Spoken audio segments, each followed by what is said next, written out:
रामपुर गांव के बीचों बीच एक सैकड़ों साल पुराना गहरा कुआं था। दिन में भी लोग उसके पास जाने से डरते थे। कहा जाता था कि हर अमावस्या की रात उस कुएं से किसी के रोने की आवाज आती है। जो भी उस आवाज का पीछा करता वह कभी वापस नहीं लौटता। शहर में पढ़ने वाला किसान का बेटा अर्जुन कई साल बाद अपने गांव लौटा। रात को खाना खाते हुए उसने पूछा, अर्जुन, पिताजी, पूरे गांव में इतना सन्नाटा क्यों है? पिता ने कांपते हुए कहा, पिता, आज अमावस्या है। आज रात कोई घर से बाहर नहीं निकलता। अर्जुन, लेकिन क्यों? उस पुराने कुएं से रात को एक औरत रोती है। जो भी उसकी मदद करने जाता है सुबह सिर्फ उसकी चप्पलें मिलती है। अर्जुन हंस पड़ा। अर्जुन, ये सब डर फैलाने की बातें हैं। मैं आज ही जाकर देखता हूं। मां ने उसका हाथ पकड़ लिया।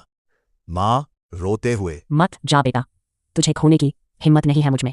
अर्जुन, मैं वादा करता हूं सुबह वापस आ जाऊंगा। आधी रात चारों तरफ घना कोहरा था। अर्जुन मसाल लेकर कुएं के पास पहुंचा। अचानक बचाओ, एक औरत की बहुत धीमी आवाज आई।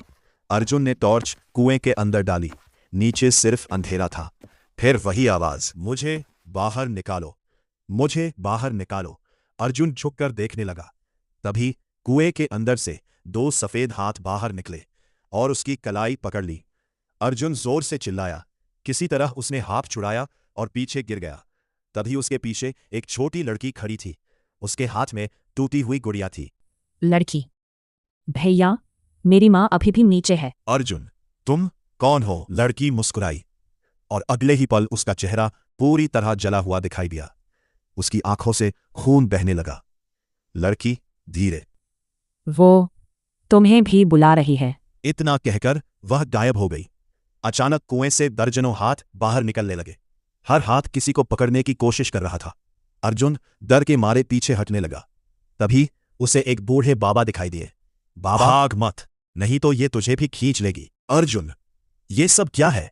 बाबा ने गहरी सांस ली। बाबा, सालों पहले गांव के जमींदार ने एक बेगुनाह मां और उसकी छोटी बेटी को जिंदा इसी कुएं में फेंक दिया था। उनकी आत्माएं आज भी इंसाफ का इंतजार कर रही हैं। अचानक पूरा कुआं कांपने लगा। काले बालों वाली एक औरत धीरे धीरे कुएं से बाहर निकलने लगी। उसका चेहरा फटा हुआ था, आंखें पूरी काली और मुंह से काला पानी टपक रहा था। औरत डरावनी आवाज तुम में, मेरी बेटी को छोड़कर नहीं जाओगे? वह बिजली की रफ्तार से अर्जुन की तरफ दौड़ी।